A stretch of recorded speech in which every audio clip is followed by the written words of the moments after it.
حضرت انس سے روایت ہے کہ نبی کریم صلی اللہ علیہ وسلم نے فرمایا کہ جب تم میں سے کوئی نماز میں ہوتا ہے تو وہ اپنے رب سے سرگوشی کرتا رہتا ہے، اس لیے اپنی داہنی جانب نہ تھوکنا چاہیے، لیکن بائیں پاؤں کے نیچے تھوک سکتا ہے۔ اور سعید نے قتادہ سے روایت کر کے بیان کیا کہ آگے یا سامنے نہ تھوکے، البتہ بائیں طرف پاؤں کے نیچے تھوک سکتا ہے۔ اور شعبہ نے کہا کہ اپنے سامنے اور دائیں جانب نہ تھوکے، بلکہ بائیں طرف یا پاؤں کے نیچے تھوک سکتا ہے۔ اور حمید نے انس بن مالک سے، وہ نبی صلی اللہ علیہ وسلم سے روایت کرتے ہیں کہ قبلے کی طرف نہ تھوکے اور نہ دائیں طرف، البتہ بائیں طرف یا پاؤں کے نیچے تھوک سکتا ہے۔ صحیح بخاری حدیث نمبر 531۔ انس بن مالک رضی اللہ تعالی عنہ نبی کریم صلی اللہ علیہ وسلم سے روایت کرتے تھے، کیا حضور صلی اللہ علیہ وسلم نے فرمایا کہ سجدہ کرنے میں اعتدال رکھو، سیدھی طرح پر کرو، اور کوئی شخص تم میں سے اپنے بازوؤں کو کتے کی طرح نہ پھیلائے۔ جب کسی کو تھوکنا ہی ہو تو سامنے یا داہنی طرف نہ تھوکے، کیونکہ وہ نماز میں اپنے رب سے پوشیدہ باتیں کرتا رہتا ہے۔ صحیح بخاری حدیث نمبر 532۔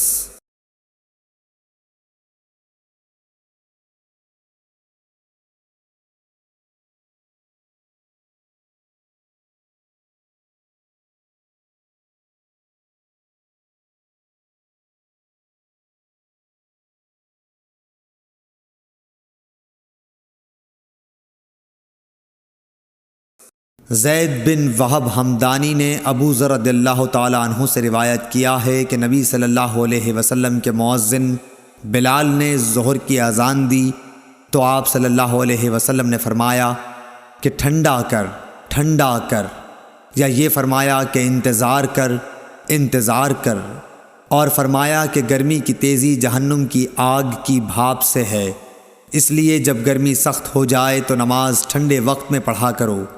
پھر ظہر کی اذان اس وقت کہی گئی جب ہم نے ٹیلوں کے سائے دیکھ لیے۔ صحیح بخاری حدیث نمبر 535۔ ابو ہریرہ رضی اللہ تعالی عنہ نبی کریم صلی اللہ علیہ وسلم سے روایت کرتے ہیں کہ حضور اکرم صلی اللہ علیہ وسلم نے فرمایا کہ جب گرمی تیز ہو جائے تو نماز کو ٹھنڈے وقت میں پڑھا کرو، کیونکہ گرمی کی تیزی دوزخ کی آگ کی بھاپ کی وجہ سے ہوتی ہے۔ صحیح بخاری حدیث نمبر 536۔ دوزخ نے اپنے رب سے شکایت کی کہ اے میرے رب، آگ کی شدت کی وجہ سے میرے بعض حصے نے بعض حصے کو کھا لیا ہے۔ اس پر اللہ نے اسے 2 سانس لینے کی اجازت دی، ایک سانس جاڑے میں اور ایک سانس گرمی میں۔ اب انتہائی سخت گرمی اور سخت سردی جو تم لوگ محسوس کرتے ہو وہ اسی سے پیدا ہوتی ہے۔ صحیح بخاری حدیث نمبر 537۔ ابو صالح ذکوان نے ابو سعید خدری رضی اللہ تعالی عنہ کے واسطے سے بیان کیا کہ نبی صلی اللہ علیہ وسلم نے فرمایا کہ گرمی کے موسم میں ظہر کو ٹھنڈے وقت میں پڑھا کرو، کیونکہ گرمی کی شدت جہنم کی بھاپ سے پیدا ہوتی ہے۔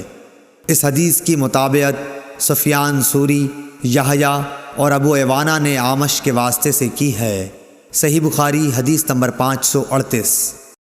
بنی تیم اللہ کے غلام مہاجر ابو الحسن نے کہا کہ میں نے زید بن وہب جہنی سے سنا، وہ ابو ذر غفاری رضی اللہ تعالی عنہ سے نقل کرتے تھے کہ انہوں نے کہا کہ ہم ایک سفر میں رسول اللہ صلی اللہ علیہ وسلم کے ساتھ تھے۔ مؤذن نے چاہا کہ ظہر کی اذان دے، لیکن آپ نے فرمایا کہ وقت کو ٹھنڈا ہونے دو۔ مؤذن نے تھوڑی دیر بعد پھر چاہا کہ اذان دے، لیکن آپ نے فرمایا کہ ٹھنڈا ہونے دو۔ جب ہم نے ٹیلے کا سایہ ڈھلا ہوا دیکھ لیا تب اذان کہی گئی۔ پھر نبی صلی اللہ علیہ وسلم نے فرمایا کہ گرمی کی تیزی جہنم کی بھاپ کی تیزی سے ہے، اس لیے جب گرمی سخت ہو جایا کرے تو ظہر کی نماز ٹھنڈے وقت میں پڑھا کرو۔ ابن عباس رضی اللہ تعالی عنہ نے فرمایا یطفیو کا لفظ جو سورہ نحل میں ہے کہ معنی یتمیل۔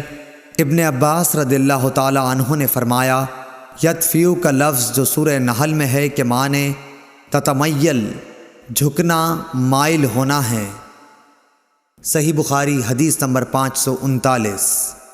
انس بن مالک رضی اللہ تعالی عنہ نے خبر دی کہ جب سورج ڈھلا تو نبی صلی اللہ علیہ وسلم حجرے سے باہر تشریف لائے اور ظہر کی نماز پڑھائی، پھر منبر پر تشریف لائے اور قیامت کا ذکر فرمایا، اور آپ نے فرمایا کہ قیامت میں بڑے عظیم امور پیش آئیں گے۔ پھر آپ نے فرمایا کہ اگر کسی کو کچھ پوچھنا ہو تو پوچھ لے، کیونکہ جب تک میں اس جگہ پر ہوں تم مجھ سے جو بھی پوچھو گے میں اس کا جواب ضرور دوں گا۔ لوگ بہت زیادہ رونے لگے۔ آپ برابر فرماتے جاتے تھے کہ جو کچھ پوچھنا ہو پوچھو۔ عبداللہ بن حذافہ سہمی کھڑے ہوئے اور دریافت کیا کہ حضور صلی اللہ علیہ وسلم میرے باپ کون ہیں؟ آپ نے فرمایا کہ تمہارے باپ حذافہ تھے۔ آپ اب بھی برابر فرما رہے تھے کہ پوچھو، کیا پوچھتے ہو؟ اتنے میں عمر رضی اللہ تعالیٰ عنہ ادب سے گھٹنوں کے بل بیٹھ گئے اور انہوں نے فرمایا کہ ہم اللہ تعالیٰ کے مالک ہونے، اسلام کے دین ہونے اور محمد صلی اللہ علیہ وسلم کے نبی ہونے سے راضی اور خوش ہیں۔ پس اس گستاخی سے ہم باز آتے ہیں کہ آپ سے جا اور بے جا سوالات کریں۔ اس پر حضرت صلی اللہ علیہ وسلم خاموش ہو گئے۔ پھر آپ نے فرمایا کہ ابھی ابھی میرے سامنے جنت اور جہنم اس دیوار کے کونے میں پیش کی گئی تھی، پس میں نے نہ ایسی کوئی عمدہ چیز دیکھی جیسی جنت تھی اور نہ کوئی ایسی بری چیز دیکھی جیسی دوزخ تھی۔ صحیح بخاری حدیث نمبر 540۔